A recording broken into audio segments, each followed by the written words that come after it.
Good evening, ladies and gentlemen, and welcome to Sports World English edition on the Barber Network and Single TV Channel 250. I just want to remind you once again to please download our applications of Barber and Single TV on the respective app stores on iOS and Android. Remember that the applications are absolutely free, so there is no reason why not to download them and in our programming. You download them, or if you have already downloaded them, because you are watching continuously on our network, please remember to leave us a comment and a rating. We always like to hear what you want to see, what you want, our applications are working. You can also find Single TV on Google Chromecast, Amazon Fire, and Amazon Sticks, on Roku or TV Sticks, and on all movies 2016 and forward. As you can see from my screen, on the screen you have two individuals. One I will present at a later time. You probably are familiar with Justin Levine, host of our women's hockey at the H.E.R here on the Barber Network on Tuesdays, Wednesdays, respectively. But now our star here for tonight, our guest is none other than the president and coach of the Toronto 6 Women's Hockey Club of the NWHL, Gidget Murphy. Welcome, Ms. Murphy. We'd love to have you here. Thank you for honoring with your presence. Eduardo, great to be here. Justin, how you doing? Nice to see everyone. I'm in the 6 in Toronto, having some fun. I live in Rosedale now. You know, I don't know if you guys are letting Americans in, but, you know, I crashed the gates. I'm in, having some fun. No, it's fun to be up here. I was a little taken aback last night. I'm leaving the rink, a little snow, a little early for Digit Murphy, but I have my little toque on. Got out there and got at it. So it's awesome to be on the show. And look at you, all that baseball stuff in the background. What's up with that? I am actually just putting together now the NWHL logo. I'm going to put it on. Yeah. I know this was from my previous show. And normally this is my show, Spanglish Sports World, with my co-host Lloyd Mosby every Wednesday night. So. Lloyd wasn't able to be here tonight, and I imagine he will love to hear. He's an avid hockey fan, and especially a women's advocate. So it's awesome, though. It doesn't matter. Baseball, you know, let's just talk sports. I mean, it's so fun. Oh, for sure. So I want to start with your background because it's extremely graduate of Cornell University. It's an amazing alma mater. Can you your background from Cornell? How did you start playing hockey at Cornell? I always like to start it like back when I was younger, right? Because I actually was a big baseball fan growing up. Big baseball fan. And you know what got me all over the Title IX thing and, you know, not having equal opportunity was not being able to wear the Little League jersey, right? Back in the day, they denied Digit Murphy the opportunity to wear the jersey. No, but it was just girls didn't play sports. I'm old, Eduardo. You know, I mean, Justin there could be my son. But I started back in the 70s and got recruited out of Rhode Island. I don't know if people know where Rhode Island is. It's that small state. It's right near Boston, near Boston and Connecticut.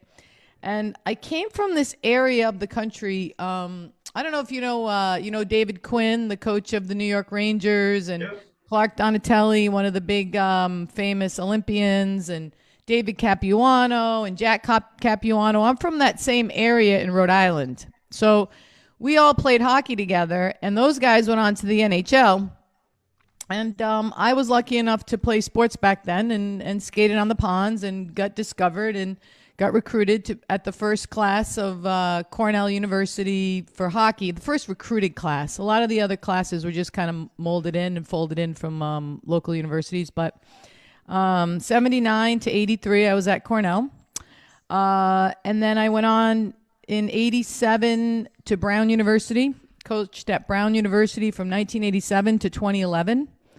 Lots of years there, lots of great times, lots of great battles. Battled a lot. Battled Title IX, but battled, a lot of battles with men's sports for equity. It was difficult, but it's the kind of thing, Eduardo and Justin, that if you're built, for that kind of battling, you just do it, right? You just do it. It's your responsibility to advocate for the players, for the women. And I didn't mind. So did that, won a bunch of championships there, left Brown in 2011. And I think, Justin, I met you after that, right? Coaching the Blades. And I coached the Boston Blades in the CWHL. We won a couple of Clarkson Cups there. Left the CWHL in when did I leave? 2015, after we won the Clarkson Cup. And went to lacrosse, started women's professional lacrosse. Had to leave hockey for a little while. Got a call from China in 2017, coached the Chinese national team, started and helped out their program in 2017 for the 2022 Olympics. And then recently, I got a call from the NWHL, our owners, Joanna Boynton and Ty Taminia. And I couldn't say no.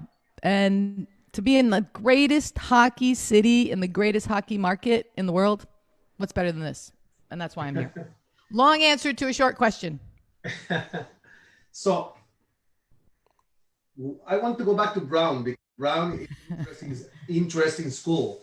Everybody probably remembers Brown from the wonderful show, The Huxtables, with Bill Cosby, because they mentioned Brown so often that you had to go to research on Brown.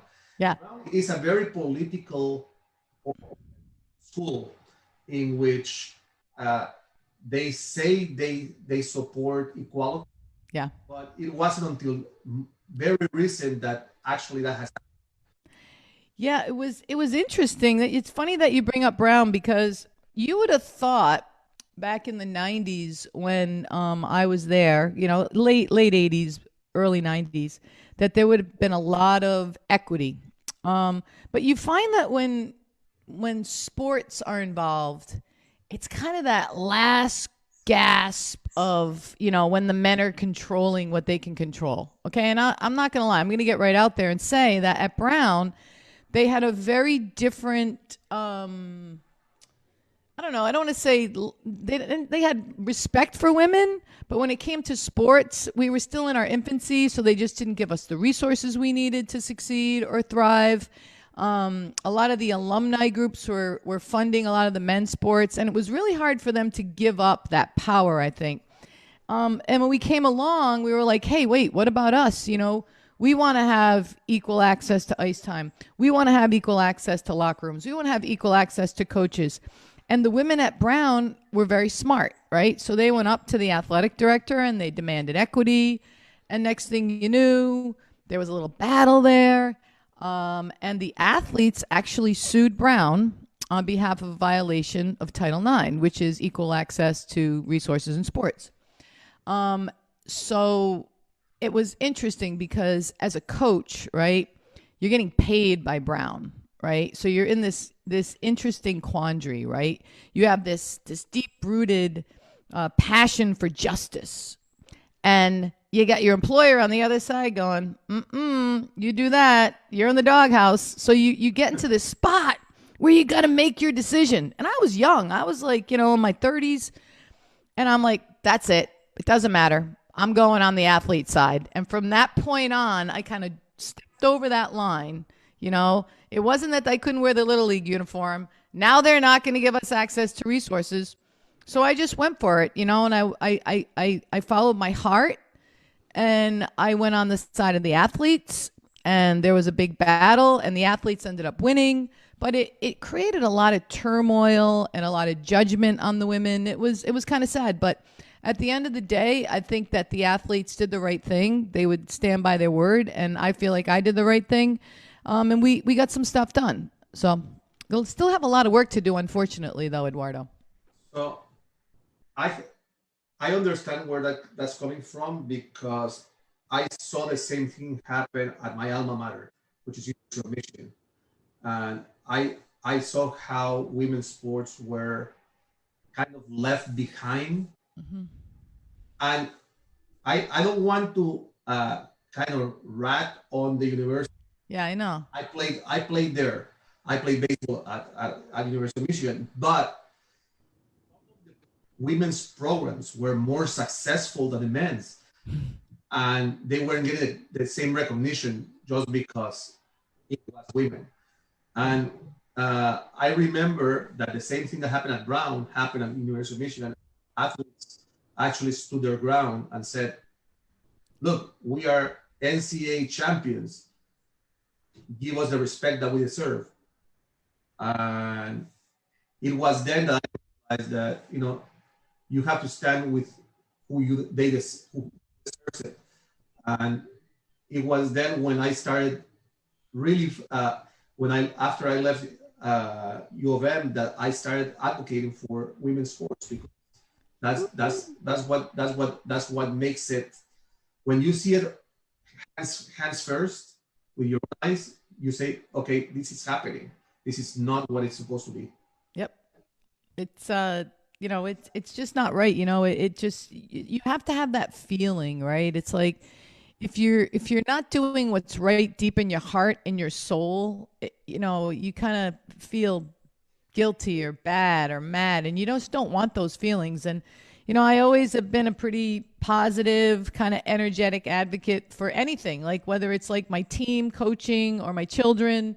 It's all about fun and enthusiasm, and when you don't feel right in your heart, you can't enjoy life the way you want to enjoy it. So I think it's no matter how difficult it is to be your authentic self in a world sometimes that doesn't agree with you. I think most people would probably agree that if you do that, you're going to be happier and be a better, more positive contributor to society. I don't know what you think, Justin. I want to bring Justin in. I want to know what he thinks. I absolutely agree with you. Honestly, I'll take it from the standpoint of your videos with the Toronto Six Instagram account. You bring this fun energy to practices that's just so enjoyable to watch, as I'm sure it is to kind of feel and be a part of at Canada Ice Sports every week. And what I understand, that's twice a week, the practices that take place. Yeah. I think that that's something really special that you bring. And, being familiar with you from the CWHL days, I believe that that's something that, you've brought throughout your entire career, and especially between the Blades, the Kunlun Red Star, or Shenzhen Keras Vanky Rays during your split in China. I think that's so important to, again, society and, living a life that's true and valuable. Yeah, it's our new. You want to hear our new logo? I'll tell you. It's Fun, Fast, and Furious. That's how the Toronto Six plays. Fun, Fast, and Furious, and the kids get into it. They're like, yeah. I got some good stuff. I should have tweeted it out last night. The kids were lifting, right? And I say kids, like I shouldn't say kids. The ladies, the players, but to me, they're so young. They're like kids. Taylor Woods, you guys. I'm gonna send you a picture. Maybe you can post it on your site. She had on, how they do those pull-ups off the, they have all these apparatuses. We're in the gym. We're in the TPS. Jesse Cook has a gym in Canlin. She had this massive chain that she puts on her body and then does these pull-ups. I'm like, whoa. When we were back in the day, Eduardo, we had a weight room, but geez, not like this, man. They got chains they're using and these bands. And I was like, oh. She looked like she was on one of those like Ninja Warrior things. It was like ridiculous. So I got to bring that. I got to bring that kind of stuff into the Twitter handle. But I can't do everything, but I'm trying. Well, you do a pretty darn good job at it, that's for sure. So I want to ask Justin a question because he follows women's hockey very thoroughly, and He's above the mark, as I would put it. Uh, how has it been your experience from the CWHL to what is now in the NWHL? Your experience with women's hockey, are they more receptive to uh, the media than the men are? Because you have seen it from the OHL to the women's hockey. How are women? You know, it's interesting that you bring that up, and yeah, even guys who are just a slightly older than I am in the OHL, it's funny that not all of them are, I guess, what I'd say perhaps the brightest when it comes to the media, and that causes difficult conversation. But you know, the ladies are just so receptive and so willing. When I joined the Markham Thunder organization to cover them in the CWHL 2017, 18, or maybe.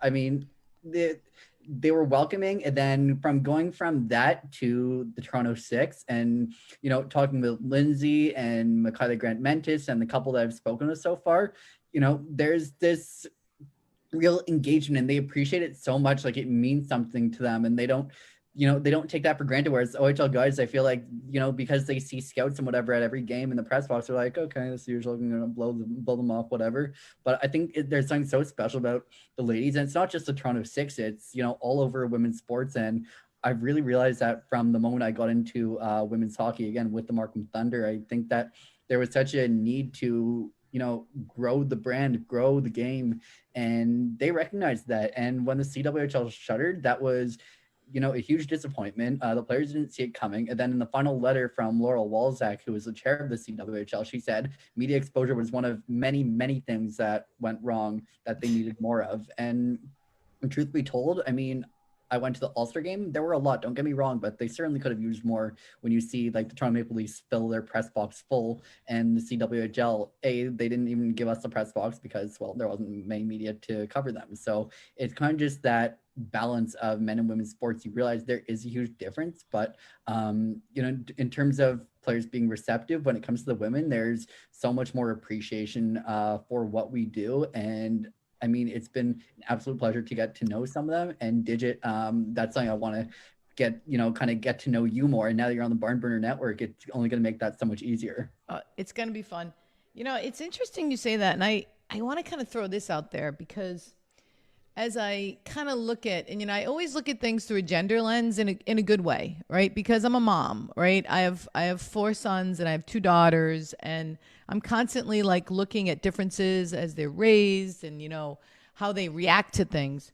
And do you think a little bit of it is that women are just engaging to people, right? And they take care of each other, and they take care of, like, when they see you, they're not going to blow you off. Like, they're going to like engage with you. They're not going to think, "Oh, I'm too good for you." You know, I think there's a lot of women in general. They're like, just, I'm not saying they're nicer than men, but they take more time and they're nurturing, and they treat things like a family. You know, if you care about me, I'm going to care about you. I mean, that's how I approach. And that's how I'm trying, not only myself, but try to impart my wisdom on my team. You know, our core values are in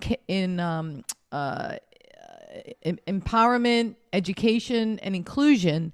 And part of the inclusion piece is be inclusive to people, care about their opinions, don't judge them. You know, be nice to people, be treated like you, with respect, and respect people like you want to be respected. Like all those almost parental kind of pillars, but I think they transcend sport, and they go right into life. And if you know, those are the kind of people and role models and leaders that most athletes need to espouse, because at the end of the day, it's not about sports, it's about life. And I think a lot of times we get confused and we think like sports is about hero worship and make millions of dollars and all these things. And I think women have this unique opportunity to do sports the way they want to do it, which may not be on that hero worship platform. It's like a leadership thing, and you want women to have other role models that they can look up to. So I think there's a nice difference that we have the opportunity to make, and I think we're going to make a mistake if we try to be like the men. Yeah, I really agree with you there. I think that there is just that natural difference. But yeah, you can't kind of differ the two. I mean, like you said, there's this significant difference, and that's just it. And it's okay to be different. That's what I get a little, you know, Like, why are we trying to be something we're not? Why don't we embrace who we are? And we're just different. And I always say, like, even like in other things like the PWHPA and us, right? It's not a either or an or, it's an and. We can both exist together. If it's just like life, right? If you can't have conversations and you can't agree to disagree, like, what? Like, what are we doing? Don't even get me political, Eduardo. Don't get me going on that. Well, I was going to head in the political side, but I am going to start with the marketing side. You are the president of the Toronto Six. What is your strategy to try to get this team out there? Promotions. What are you guys? And I know that you guys are not going to be playing versus in Toronto because of what's going on around, but there has to be some sense promotions or marketing that has to go on in the city so that people know that you guys are their team. Yeah, and I think, without COVID, the answer would be a lot different. But let's say it's a non-COVID world, right? Let's just say that. Okay, let's imagine. Let's imagine. Okay, kind of like down south, like the leader of our country is imagining that it's just going to go away. Did I say that out loud? Anyways, no, but like in a post-COVID world, it'd be like building relationships, collaborations with community engagement. It does, like, you could have like all the little girls, we have 41,000 girls or women playing hockey in Ontario. Like, that's a huge market, right? Let's go after those people first. Secondly, and get ourselves out there. We want to do clinics just like the CWHL. We want to do appearances in the schools, but we also have to engage with the corporate partners to have them respect and value us, yes, as a sports brand, but also as a women's leadership brand. Women are hot now. People want women in leadership roles in their companies. We have players on our team, from Cornell. We have players on our team from Syracuse. There are plenty of individuals out there in NWHL that went to Harvard, Yale, Princeton. Like, we have great ambassadors that, guess what, would come back to play hockey for us, especially if we had sponsorships from large corporations. So we want to represent our brand that way. We also want to, and this is something that I've always wanted to do, is reach across the aisle into places that normally sports don't reach. Arts, the sciences, anyone that wants to partner with sports in a meaningful way. And I think that, have an art night. Invite local artists, invite local musicians, like, get creative with marketing. Don't say, oh, okay, here's what we have to sell. Of course we have to sell logo on the ice and brand on the jersey, but what about just engaging with the community so that they purchase tickets? Let's sell out the place. Let's sell out a few games, slow the roll. We don't have to boil the ocean overnight, but let's get people excited. And honestly, I love being here. I love creating excitement. Sometimes people think I'm crazy. I don't care. I want to create energy and excitement everywhere I go. And that's what we're going to do. And right now, they asked me to coach too. Why not? But if I'm the president, I'll still be meeting people, shaking hands, not kissing babies anymore because it's COVID. But, someday maybe I'll be able to kiss babies. But we gotta make it work. We gotta excite. We gotta get people fired up. Let's go. So, I know that.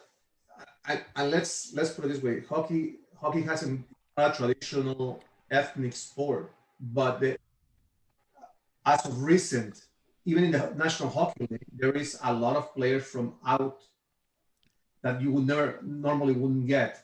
You have Austin Matthews that has Mexican descent. You have players that transcend that ethnic background. Do you see the Toronto Six expanding into that arena to bring those communities in to embrace the game of hockey, women's hockey? 1,000%. And I would love to partner. So any stick companies that are out there, you want to partner with us?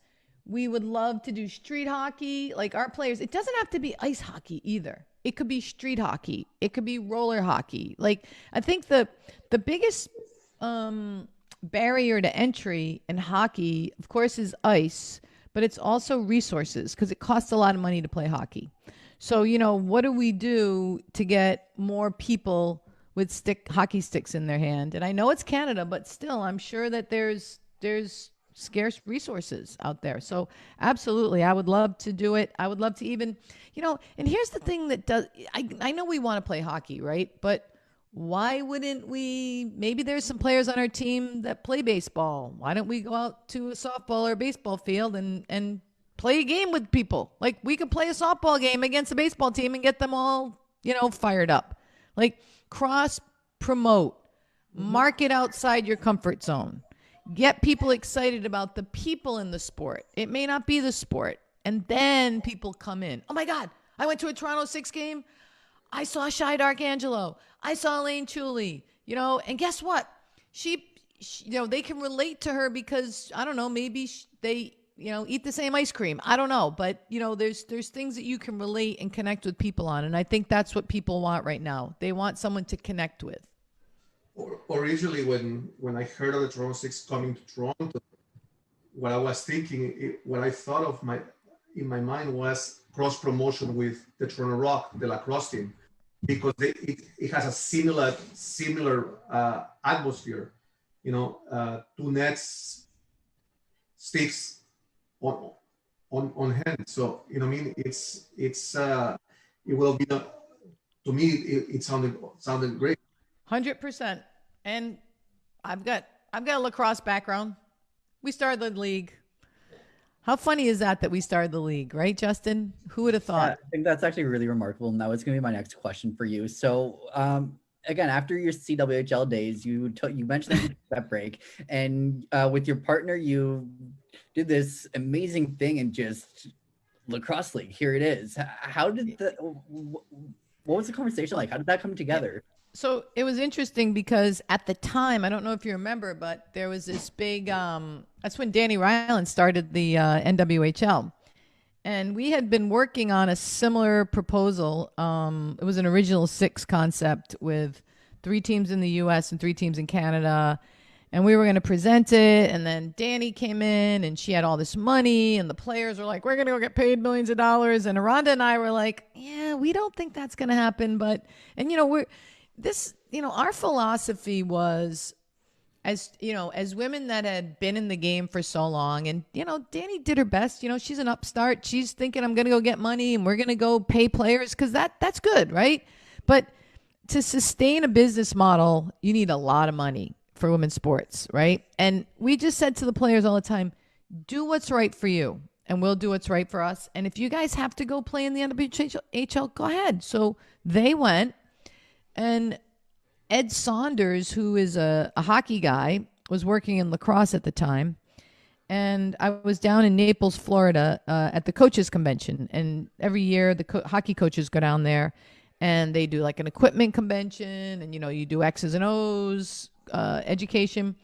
So we were telling Ed the story, and he worked for STX, the lacrosse company.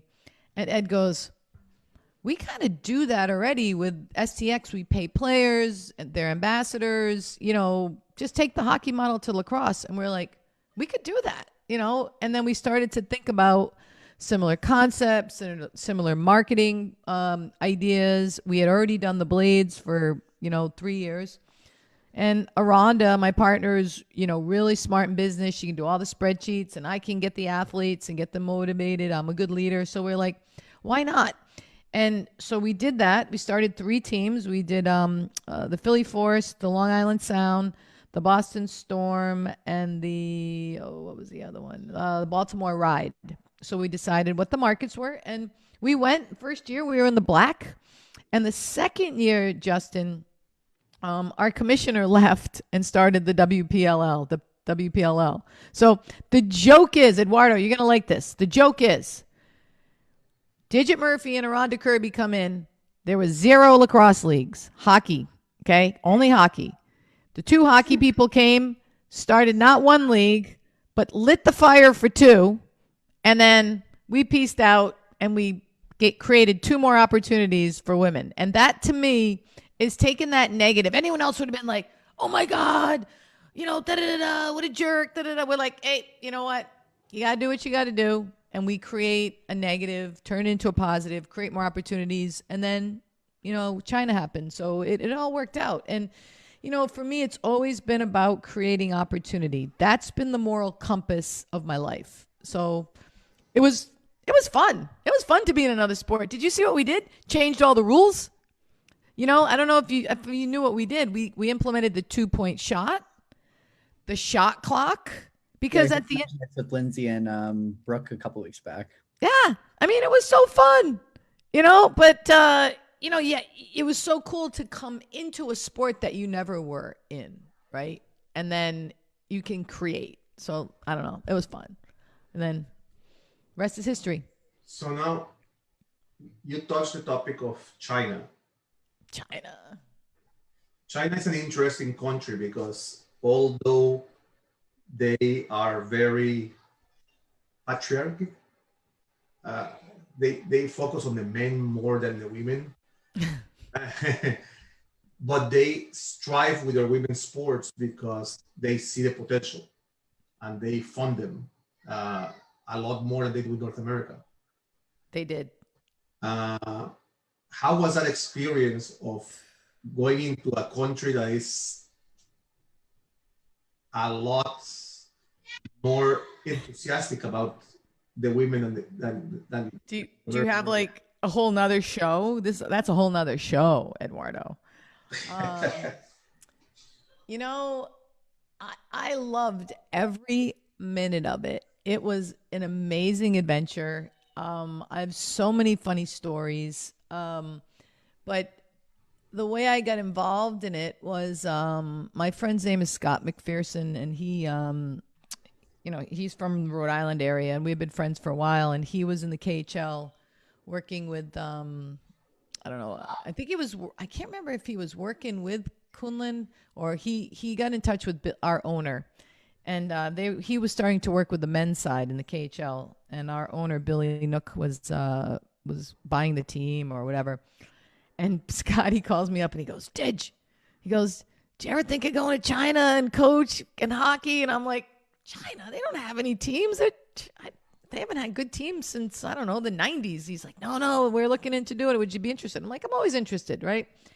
And at the time, my kids are in college. So, I'm getting into this different phase of life. And I'm like, sure, I'll talk to these guys. So they flew me over there, and Keenan at the time was involved, and Phil Esposito and Scotty and Bobby Carpenter. And I'm like, this is going to be a lot of fun, right? With all these guys, my childhood idol, like Phil Esposito and Mike Keenan. It was like a blast. I was like, yeah, baby, let's go.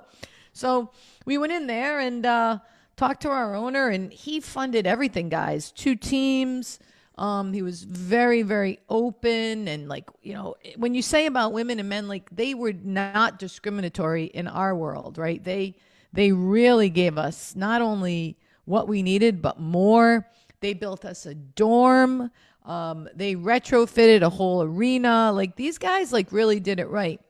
I think what was difficult, it wasn't the money. Like, the money, they could throw resources at it. It was the culture and teaching the game to people that valued different things in the game. And let me give you an example. So I think in China, the way that they I don't even know how to say it. They think more is better. They think if you do more, you're going to be better. And I think anyone that's been coaching hockey or playing hockey knows that you can't play hockey 7 hours a day and be effective, right? Your body burns out. It's just so tough on your body. You can't practice 7 hours a day. And I think their expectations were to get better quickly, you just do more. And I think we know what it's like. A hockey, like I say, a marathon, it's a marathon, not a sprint. It's the same thing in hockey. When you coach it, you have to teach concepts, right? You have to teach thinking. You have to teach skills, but skills with a purpose. Like, you could be the best skater in the world, the best passer, the best shooter, and you could be the worst hockey player, right? You've heard those people before. No hockey sense, no timing, no understanding of the game. So when you think about coaching and playing hockey, it's an evolution of teaching, right? It's like you don't just go to college and learn everything in 1 year. You need a 4-year degree. So I think China was a little impatient in growing their people to be better hockey players. And I think that was the disconnect for me, which was really difficult because you need to value human capital. You need to teach them how to think the game.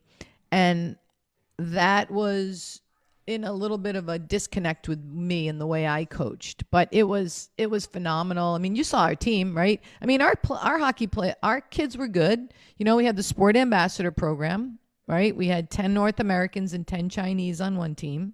I don't know if you saw that whole. Do you need clarification on that model, Justin? Do you know that? Do you know what we did there? I was somewhat familiar with it. I'm kind of losing your band. What'd you say? I said I was somewhat familiar with it. Yeah, and Eduardo, just to familiarize you with what we did in China, we had 2 teams, and we had 10 North Americans who we called, or Finns or whatever, Olympian-style kids, and paired up with 1 Chinese. So we had 20 total players on one team. They were paired up, one-on-one. So we had a North American and Chinese, North American, Chinese, North American, Chinese. So we kind of got double coaching, double mentoring. And then on the other team, we had the same. So we had 20 sport ambassadors and 20 of the best Chinese kids on 2 different teams mixed up. And it really would have worked if they had, I believe wholeheartedly, if they had been patient with the process, it would have worked. But for whatever reason, you know, they wanted to win fast and win quickly. And I think there was a reason, which was something that we didn't know about. It was a political thing or whatever. Like they had to win 100%. fast. What? In Asia, that's the thing. You have to win in order to prove that you are good. Yeah.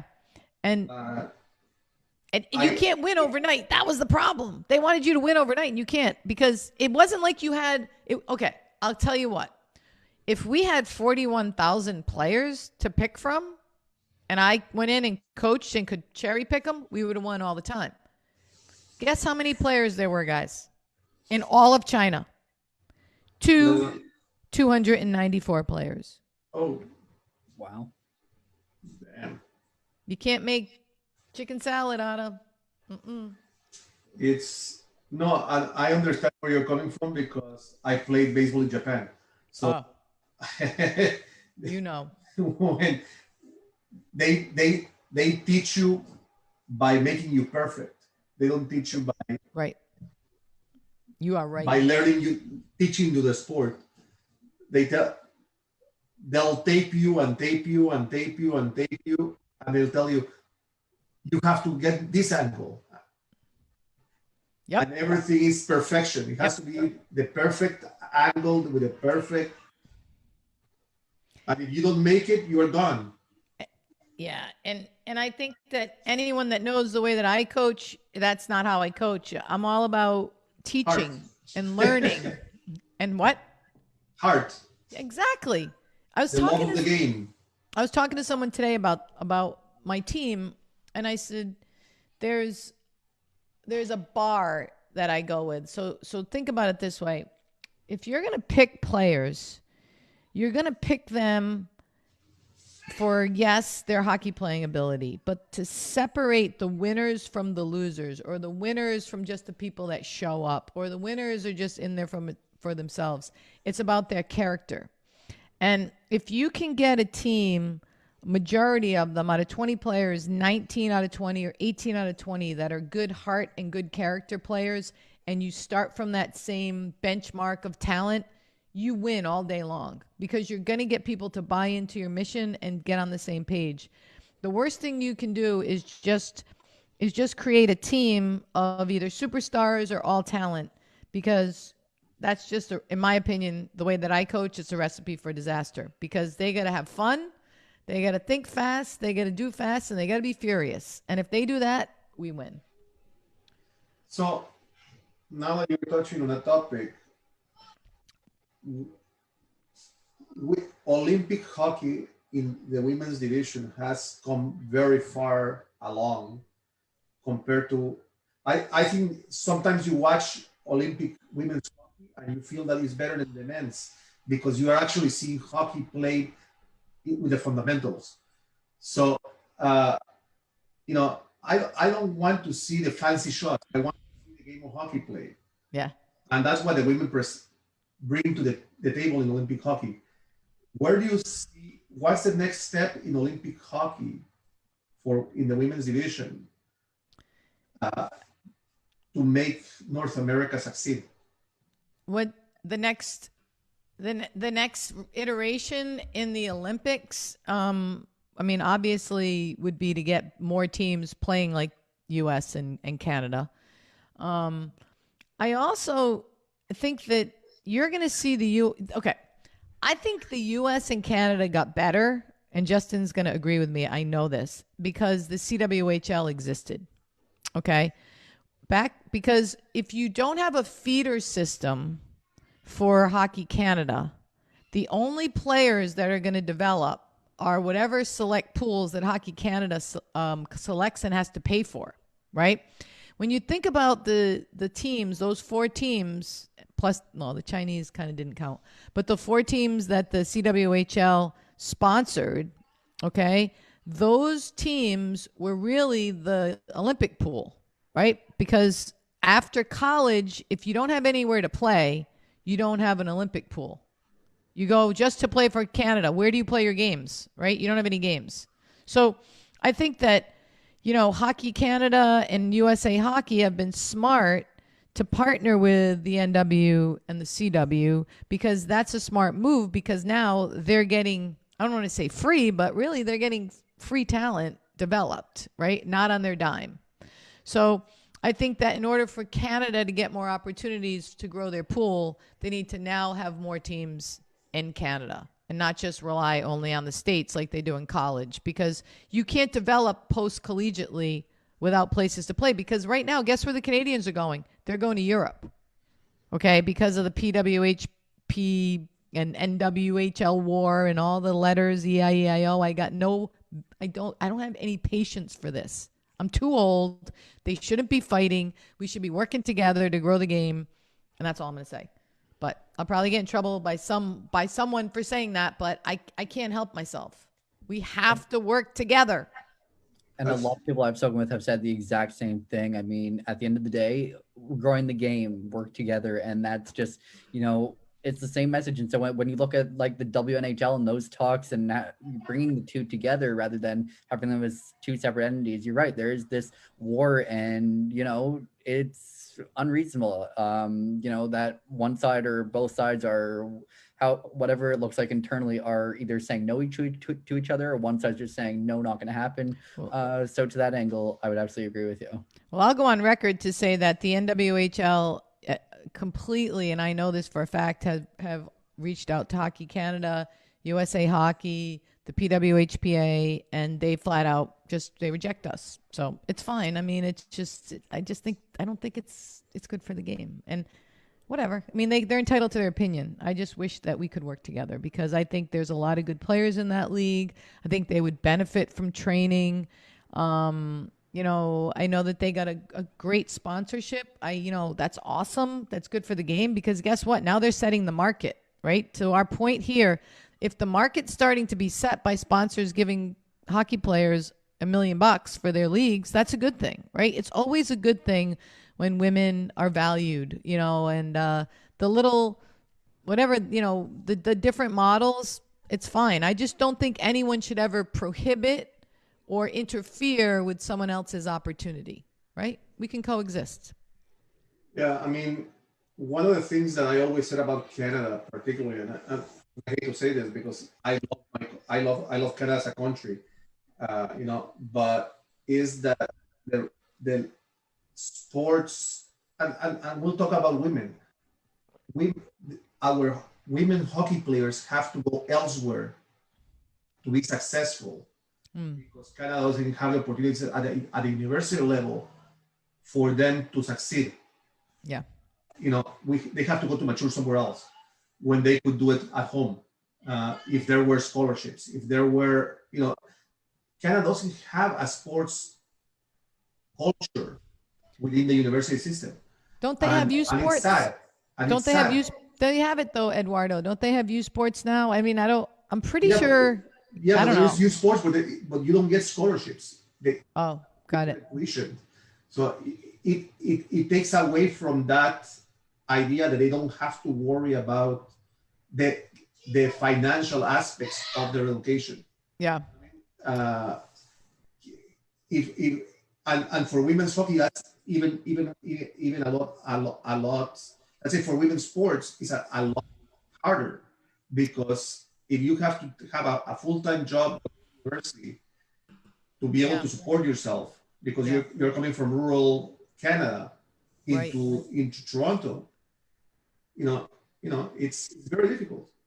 Yeah, I'm not really that familiar with the way that Canada does it, but I do know that you guys have cheaper college, I think, right here. So I don't know if you guys have the same kind of subsidies that we have or loans, but um, and as you say that, I kind of think about it because at Brown we didn't have any scholarships, right? We had resources, we had a good school that we could sell.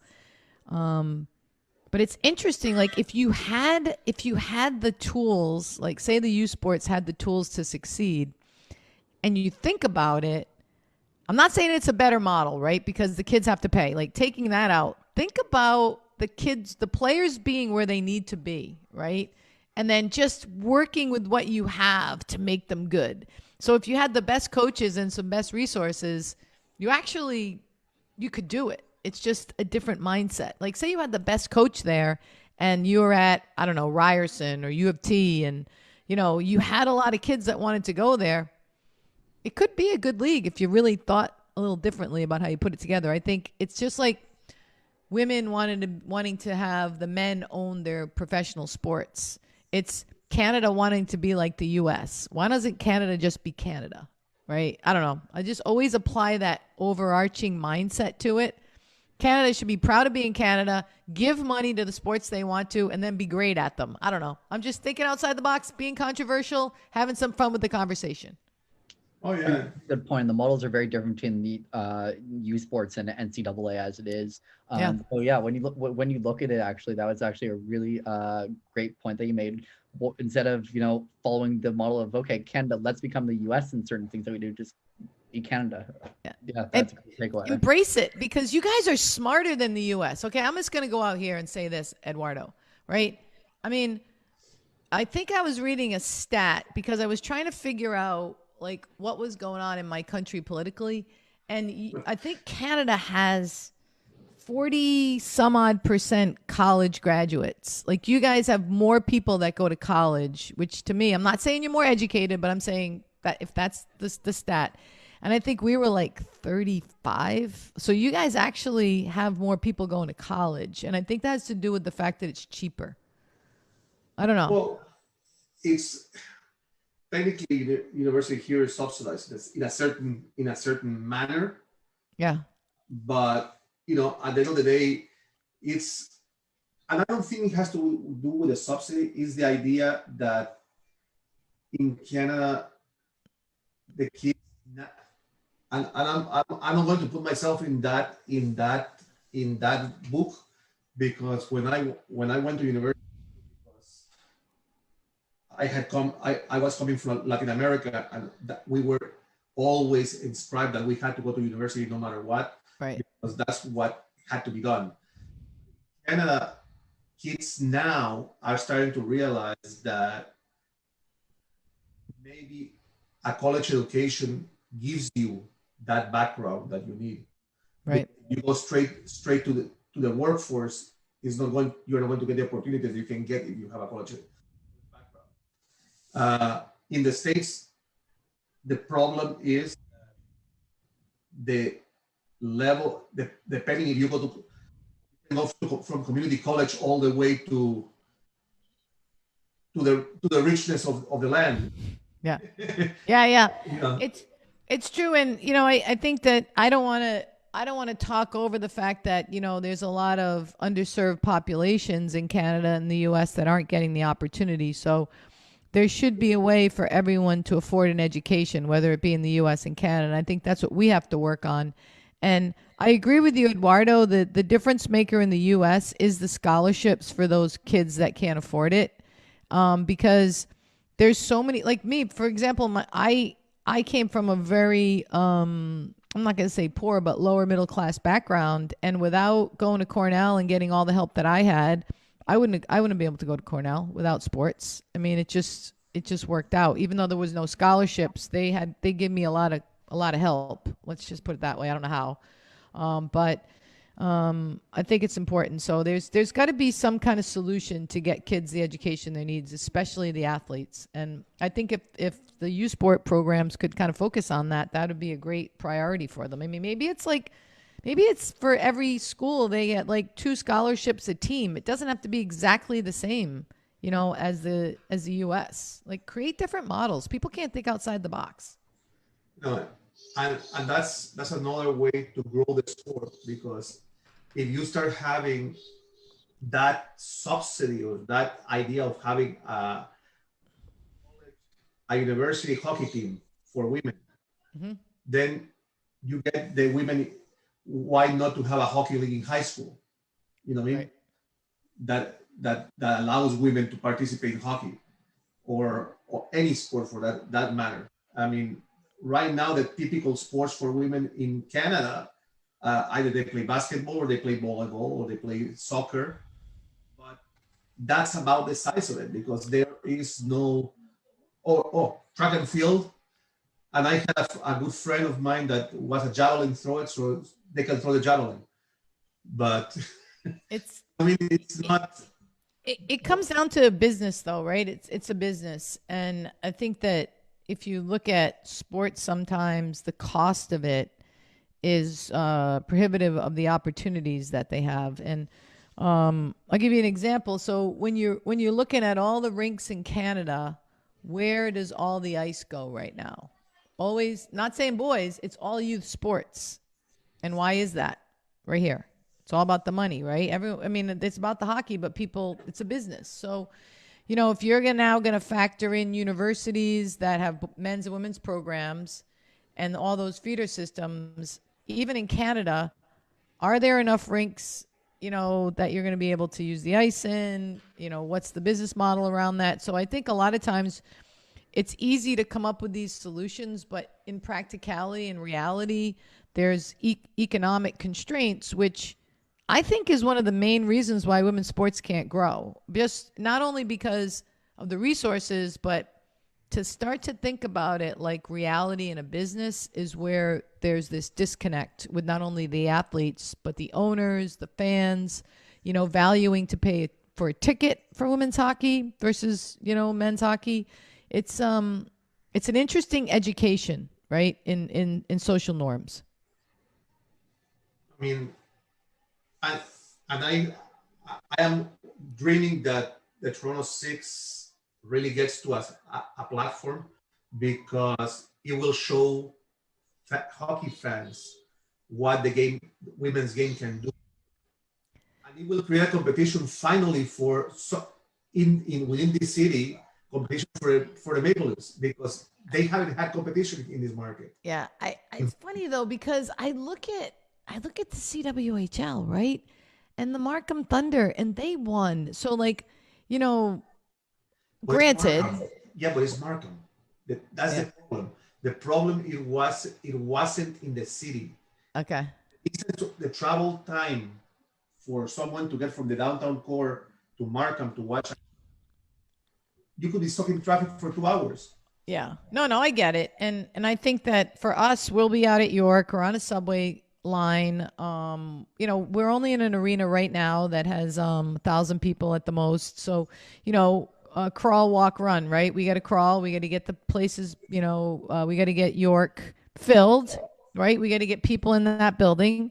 And then hopefully you grow in, 3 or 4 years or whatever. But like you have to have a business plan. You can't just come in and go, we're going to go fill the Maple Leaf. No, You know, but I want to ask you a question, a sincere question. Sure. Why is it that you guys didn't end up at Ryerson instead of your? I think that whenever you go into those kind of buildings, you get into these situations where, you have constraints, locker rooms, right? Sponsorship constraints where now, you got to come in and be like a Molson operator. You're running up against men's and women's hockey in the building.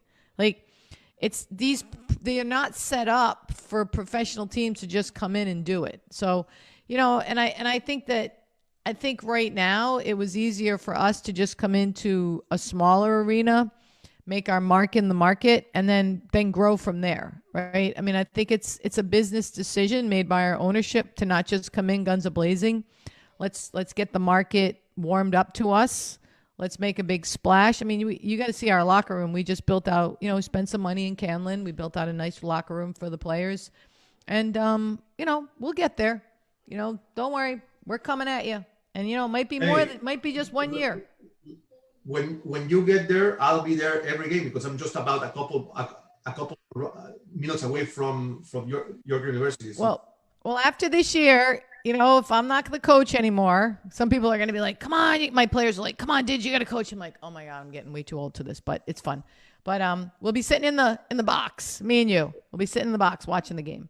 So, Digit, do you think that Mattamy Athletic Center is on the table at some point in the future for the Toronto Six? I mean, again, because you said it, you have to make your mark and grow first.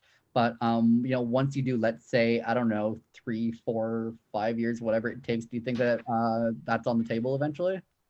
To do what? To stay in Toronto? To move from Canlan to Mattamy Athletic Center? Absolutely. I think a bigger venue. I mean, we'd have to, because if you start to do the math, right, in an arena that only holds 1,000 people, you're not going to cash flow, right? You have to, and this is funny. I always talk to people about do the math in women's sports, right? They want to get paid equal pay, right? And if you had 4 teams, say, and you paid everyone say $50,000 livable wage, right? 4 teams, 20 players a team, 50 times 20 players, that's $1 million right off the bat, 1 year. Just in salary, right? So you got to, for 4 teams, you got to make $4 million if you pay them $60,000, $50,000. Then travel, coaches, ice. It's a big investment.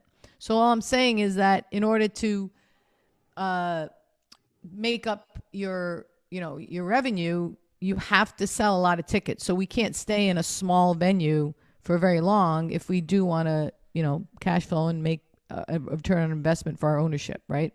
So it's natural. Exactly. I think that'll come with the marketing, which is obviously going to continue to grow. But again, you mentioned the constraints earlier on that come from the time that we're in, and just naturally, that's what what you're dealing with right now. But I would like to, any investors that are out there, people that care about women, they should contact me. There's other ways, like, sponsor our Twitter handle, sponsor one of our digital magazines that you'll see coming out in December. There's ways to do this that if you get in early, you might be able to sign on early and just be an adapter of our philosophy. And I think that's important too. So let's talk marketing. Let's talk money making opportunities. Where do you see, and which sponsors would you welcome? Would you like to welcome first into the Toronto Six? In terms, either do you want sports affiliated businesses, or do you want, let's say, more down the middle of the ground businesses, that corporations that to sponsor a team? I think that it depends on the categories. I mean, obviously the easy ones are the Scotiabanks and the RBCs and the Tim Hortons. Like, those are the easy ones. Canadian Tire. But I think there's also a market for it. And, people are like, "Did you're crazy, harebrained schemes." But I think there's a market for small local businesses to get involved too. I call it the Elizabeth Warren model down in the States, right? She get a lot of little donations, like millions of little donations to sponsor her. I see a similar business model in Toronto. There's a lot of smaller businesses that may want to be part of this. Maybe they can't get into a big sports arena, and maybe it's like 50 companies for $1,000 each and they get something. Like, the more people you bring in to influence your brand, the better. the more people you touch with your 3 pillars of success in education, empowerment and inclusion, they're subscribing to your philosophy. So when you start to think about that kind of mindset and model, I don't think you always have to go big or go home. I mean, obviously, we'd love $100,000 sponsorship from this one and 100,000 from that one. But I think you can build it both ways, especially in a city like Toronto, where there's a lot of diversity. And if you reach out to communities, trust me, they'll reach back to you. Are you guys open to product-based partnerships? Maybe, and we know this pandemic has affected a lot of businesses throughout, especially those small and medium-sized businesses that you were talking about. Are you guys willing to? Are you guys open to partnerships where there might be products or services affiliated that they can provide to the team? Yeah, I think you can. I think you're always in this predicament in women's sports. You know, it's how you value yourself, right? And everyone wants to just give you stuff and put their name on, you know, wherever on your website because that helps them. But it has to help you too. And at some point, you have to get cash, right? To cash flow. 100%. So yes, the answer is yes. But with the small and medium-sized businesses, let's say in that term, because it will get your name, your brand out also within their businesses. You know I think, yeah, absolutely. There are definitely categories for that. But I do think that, like, you know, like, for example, like, say you wanted a small business to sponsor a meet and greet with the York Storm, little girls, right? You got a local pizza guy that wants to do that, you know, absolutely. But I think that what we've gotten used to in women's sports is saying thank you for a free water bottle. You know what I mean? Or thank you for a free t-shirt. And then the company that you brand with, they make all like, they're like, oh, we're with the Toronto Six, and they're getting all this value add, and we're getting a t-shirt and a water bottle. So I just think that model is, yes, open for certain categories, but it has to change to get cash and, you know, get more people. But it's a chicken and egg thing, right? If no one cares about you, how can you demand cash? So it's an evolution. I mean, especially, I see you guys are going the digital way to try to promote the team. So there is an opportunity for that partnership with a digital marketing firm. 100%. Or with IT firms that will provide you services, whether it's cell phones, whether it's whatever. 100%. That's, you know, because you guys are going to travel, so you guys have to have the right equipment traveling with you. Hotspots when we travel, right? Mm-hmm. Rogers, you know, 100%. And I think that those creative ideas are always on the table. And anyone from Rogers out there, anyone wants to call me, you call me. You know, we'll do a social distance coffee. We'll get on a Zoom call. Let's go. Definitely. So let's get a little bit more into what's going on currently. We know, and I know that it has been a hot topic because we know that with the Canadian borders closed, there is the idea that you guys will have to play somewhere else. Where are those conversations right now at the league level as to the selection of that city where you guys are going to be? Yeah, I think everyone's trying to figure out what the next move is going to be. And it's anyone's guess, right? I mean, I think that right now, obviously, I would love to have it up here, but I don't think any Canadians are going to let any of the U.S. teams in here because we're Cowboys down south. Let's just call a spade. Like, there's a lot of crazy things happening down there. So, you know, I think that, you know, that's up to Ty right now. I mean, I know she's hustling and trying to get a season off the ground, but there hasn't been anything disclosed yet. But we're still hoping that a season might happen, a shortened one at some point, probably south of the border, not around here. Like I said, I don't think Justin Trudeau and crew here are going to take anyone up from the U.S. They're not going to let us in the border. Right, Well, and borders were expanded today, the restriction until December 21st. So, with that in mind, and yeah, the first thing I thought is, God, the Toronto Six really are just having it kicked at them. So my I question know. for you here is, with that thought in mind, does it have to be a bubble that just, I mean, when you look at other sports that have had to do bubbles, you look at the Yeah. NHL, you look at the World Juniors currently having just started in Red Deer. Yeah. For I, the NWHL, is there enough money on the table to do a bubble? Is that yeah. what's the next step I for think it's I with think it's that? always on the table. It's always a discussion with our board of governors. It's really going to depend on how much the owners are going to have to dump into this and whether it makes, cash sense, cost effective sense. So I know there have been like several scenarios discussed, and now with that happening, I think it probably has to be. But that's kind of at a higher level than me. I do my best to add value, and I would always promote safety, which would be the bubble thing. But is it cost effective? That's up to those guys and how much money they want to put in. But I'm keeping my fingers crossed that maybe the season will happen. And like I said, it might magically disappear, like the people in the South are saying. But the vaccine, they're saying that the vaccine's coming, right? So we'll see. yeah, but it won't be to by the time that we get it, we'll be in 222. I know. Well, we're not going to need it up here. I will say, though, now I don't know if I'm going to be able to go home for Christmas. So I'll be having a Santa Claus hat on in Canada.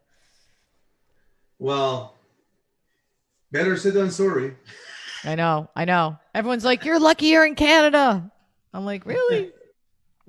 So, Justin, what do you think about, some of the players we have? I'd be interested to hear your take on some of our players relative to the rest of the league.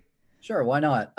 Obviously, from those who I've gotten to know so far, you look at Lindsay Eastwood, love her, and having her on Barn Burner. I've been here since end of August, and when I heard that, I was thrilled. And she's so kind, and obviously talented. That's there. Mikayla Grant Mentis, I've spoken with Taylor Woods and Jenna McParland. By the way, you just got two great people in addition to their talents, they're just excellent people who I got to know with the Markham Thunder. Your roster it's great, and something I really want to acknowledge is your outreach, which has gone really far to the SDHL even to get Brooke Boquist, Emma Woods. How does that kind of thing come together where you can get that far out to go grab a player? It's really just networking and trusting people and relying on players to bring in other players and really having that relationship with them. Like, I'm a relationship coach, as you can probably tell. Like, this power play, that power play, but at the end of the day, there's a definition in how my team plays, how we operate. And, it's more like a family. It's a lot of fun. Like, practices are very, people laugh because at Brown, I was such a taskmaster. Like, I was Mike Ditka, Bill Parcells, and Bobby Knight all rolled into one. And I was kicking ass and taking names. And now, as I've evolved into a more relationship coach, it not only feels natural, but it's much less stressful. It's more fun. It's more positive. It creates this really cool environment with women that's magical. And, those players know me, right? So then they know who can play for me. So I rely on my players a lot because I was talking to one of the college coaches today about coaching professional athletes. And he's like, it must be so much fun to use them as partners in the game and not just as you have to teach them everything. I'm like, absolutely. I said, it was so cool. The day I stepped on the ice with the Boston Blades in 2012, 2013, it was just a different game for me. It was so fun. I had Cahow and Buser and Hillary Knight and Decker and Watchorn, all those guys, right? It was so fun to coach those high-level kids in that environment because they would just look at me. Okay, what do you want us to do? You want us to go through that wall or that one? Because they want to win so badly, and they'll work with you. Kelly Stack was hands down the best player athlete that I have ever worked with. Best leader, bar none. And I've worked with so many Olympians. But anyways, the way that I did it was built the team out of the Fab Five, I call them. Woods, Taylor Woods, Greco, Barb's, Shy, and Chuli. I took those five and I said, all right, who do you want? And then we just went down the list and we talked and we went through it. And then I would recruit them and I'd call them up. And, I just told them this is about a mission about an education, inclusion, empowerment. If this is about money, hang up the phone. We're not talking. You cannot be on our team and care about money. You have to care about the mission. And that's how we did it. And it was pretty easy. The kids were really bought in. And then I had a waiting list. I have so many kids that still want to play. So that's awesome. Right. And so that leaves me with a couple more questions. The first was actually something that I was thinking about earlier today before I go into something that's obviously more relative to this conversation. And you look at the players you have now and you've got a ton of stars, whether they be from university or the PWPA, wherever they might come from. Do you see a captain in the mix? And I'm sure that by now that might have to have crossed your mind just in preparation. Has that been a reoccurring thought yet? I mean, as far as captains go, I always let the players pick them. I definitely rely on some of my more longer relationships. Like I rely on Shy or Chuli a lot because I've known them the longest. But it really depends. For me, there's so many different captains for me. Like Taylor Woods is just that lead by example every day. Like I'll be up, hey, Woodsy, what's going on? You're awesome today. And we'll like have a little conversation. And then you've got, who's the other one? McP. I always talk to McParlin. She's awesome. The older players I gravitate to a little more, but then, you got Marcuzzi, who's an investment banker. She's so smart, and like whenever there's like, maybe some sponsorship stuff, we talk with her, whatever. Like, I think they're just all their own person. I think on the ice, though, it could end up being someone like a Shy or something like that I see. But we're still evolving. And I like what the players think, too. I'll let them vote, too. Right, and that's really important. And then when I think about, okay, what do players think? And I look at the roster with 17 and knowing that, like you said, you have a waiting list, and even just thinking, okay, what could this team use? I look at the York University history, just given that you're at Camlin, and I think is there some York that's still down the line there? When you look at Jenna Gray was a name I was discussing earlier today, who's now a coach with York on hiatus from being a player. Aaron Locke, who's not signed. Is that a thought? Yeah, I mean, absolutely. I think it's going to really depend on what I've had a problem with over the last couple of weeks is the number of kids on the ice, because of the restrictions. So it's worked out for us because you can only have 10 on the ice and we have 17 players. So we have like one kid that might be on injured or one kid that might have quarantine because of their job and they're like off 10 days. So we've kind of like navigated those waters, and it's going to be a real delicate dance for me to bring in 4 more players, right? If I really want to have 20. So, yeah, absolutely. There's definitely room, and I'm going to have to see what the season holds, right? Once we kind of figure out, because to me, if we're not going to play a season, why waste Miles's money, and JoJo's money and sign more players, right? Like I'm kind of always, because I own the league. When we own the league, I kind of side with owners as well. It's not just all about the players, it's about the business model. So, yeah, I mean, definitely open to players everywhere, but they got to have our mindset, right? Fun, fast, furious, education, empowerment, inclusion, and they got to be good players. So that's a lot. And some people can't take my energy. They're like, Digit, no, she's too much. Okay, bye. Don't come. I think that kind of subtraction a player more. I mean, you look at your players and they love you because you're fun, you're light, and you know how to keep things entertaining during a practice. I think that would be something that gravitates a player towards you rather than pull away. Yeah, it's different strokes, right? And it's all good. Some people get nervous around like people like me, and that's okay. We don't want them. Addition by subtraction. No, but when I'm on the ice, I do like I just have fun with them. Like last night I was like, no more diddle daddle do. And they're like, what is that? Diddle daddle do. And I kept saying the same thing over and over again because you know how they play and they're just about to shoot it and then they pass it right in front of the net. And I'm like, shoot the puck. No diddle daddle do. And they like start laughing, you know, because I'll just make up stuff and it's fun. So, you know, it's definitely an adventure. I don't know if you saw any of the videos from China, but oh my God, we had so much fun in China. We were doing like play by play, like on the way down the runway. I'd be like, Sonny, are we gonna win? She'd be like, we going to win. Yes, Coach Murphy. Anyways, it's fun. Yeah, You remind me a lot of one of my only major league baseball player manager that I had, Tommy Lasorda. Yeah, Italian. That's why we're both Italians.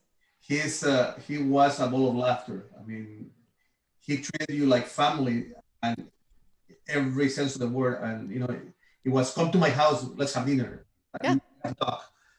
It's not his office. I don't think his office at Dodger Stadium was ever used. After the game, everyone went to Tommy's for dinner. There is where everything was discussed. Yeah.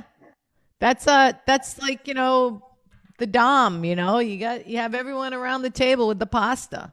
That's how I grew up. I grew up in an Italian household around the grapevine, sitting outside, and my grandparents just at their house a lot. That's where I started to play baseball. My first sport was hitting a wiffle ball at 2 years old. Oh, wow. So, yeah. And people clapped. When I saw that they clapped, I'm like, oh, this is fun. People are clapping for me, and all I'm doing is hitting this ball. I like sports, you know? So, all right, I got to go to bed. I'm getting to be an old lady. Well, with that note, let's tell all our viewers, and thank you very much, Digit, for being on the show. I don't want to cut you guys off, but I just wanted to thank you guys for having me. It's a blast. And I told you today when I talked to you, I go, I'll probably end up talking for longer than a half an hour, but let's put me down for half. I just really enjoyed talking women's sports because I don't think there's enough people that talk enough about it. And if I can be on anyone's show and help out the conversation and advance the agenda, that's how you know you get the word out there. Because I always say, if a tree falls in the woods and no one hears it, does it ever make a sound? So we have to keep those sounds coming, and we need to keep advocating for women. So Justin, thank you for what you're doing. Eduardo, thank you for what you're doing, and let's keep pushing this. I always say, advance that puck up ice. Let's get that puck moving up ice. And that's the message on women's sports. Get women's sports moving. And that's something that I love about you. Your push for empowerment, and that goes along with your series on empowerment. It's, you know, that's the message. Get women's sports moving. And I think that's so much needed, and I love that about you. Well, thanks you guys for keeping those fires burning for us. We need more men like you. I love men. So, anytime that you want to come back, you are more than welcome. Definitely. I mean, I love to talk. And next time we'll talk politics, because down south, where you come from, they're having a couple issues with a big snub. Oh yeah, you'll get me in trouble talking politics. Everyone will hate me. I need people to love me. Right? Digit Murphy, we love them. Next thing you know, I start talking politics. I think we lie on the same side of the stick on that one. Okay, good. So there would be disagreements on that one. All right. Well, thanks so much for having me, guys. I'll let you guys go and finish up the rest of your show. But I love the Barn Burner Network. I love you guys. I like that logo. Justin, good logo you got over there. Thank you. If you ever want to come on Sticks and Sticks, I'll be in touch with you. I'm more than happy to have you. You know, send me a Zoom. You know, find me. I live in Toronto now with no family. I have no life. Just kidding. Talk to you guys later. Have a good one. Bye-bye. Bye. So you witnessed the president and head coach of the Toronto Six, the life of the party at the Toronto Six, from what I can see, and now, Justin, now that you had a chance to speak to Digit for about an hour or so, where do you see this team going progressing?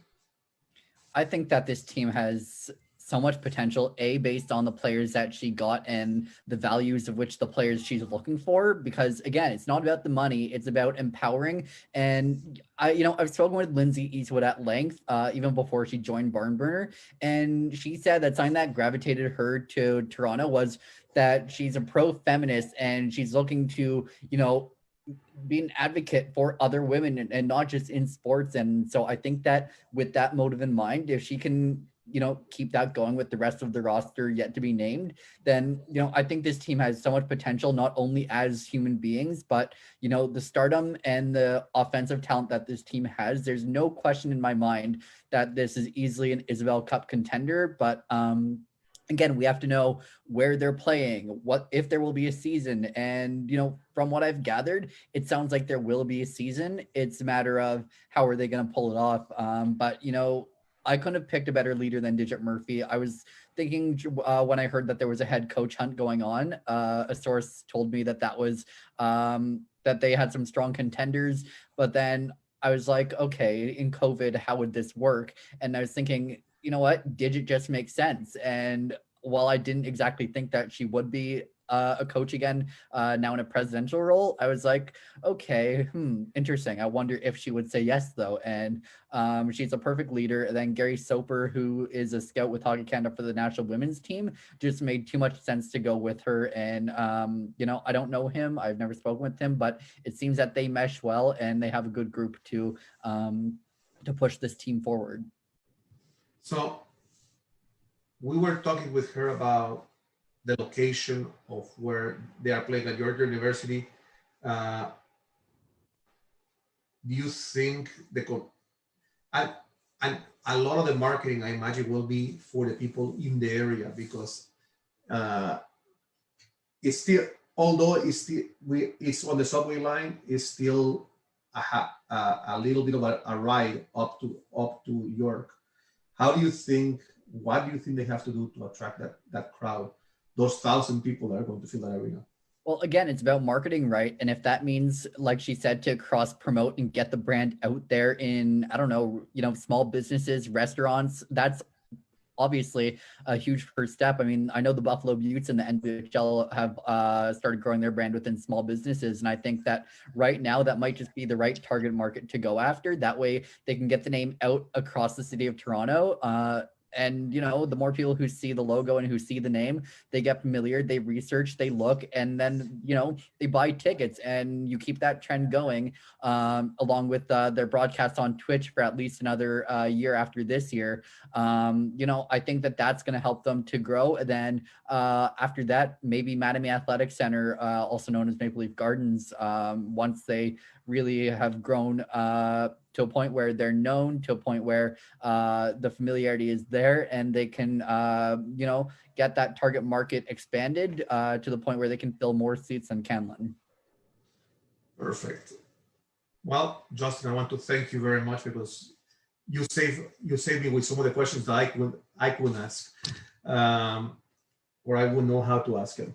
So to our viewership, thank you very much for joining us this evening. We enjoyed really a great conversation with Digit Murphy.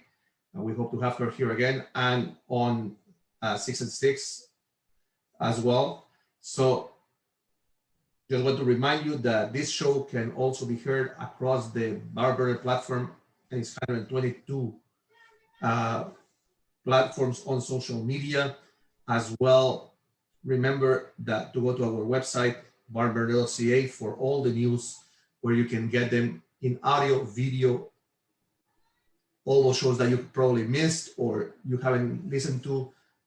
All our programming is there as well. And remember, Barnburner, watch it, hear it, read it, download it, but especially live it, because Barnburner is sports, and sports is Barnburner. Until next week, when we meet again, hopefully next week with our partner Lloyd Mosby here, talking about some of the recent baseball news on this draft. This has been Eduardo Harari for Justin Levine and Digit Murphy. We'll see you on Saturday morning when we bring you soccer at its best on Spanglish Sports World. Please stay safe at home during these tough times.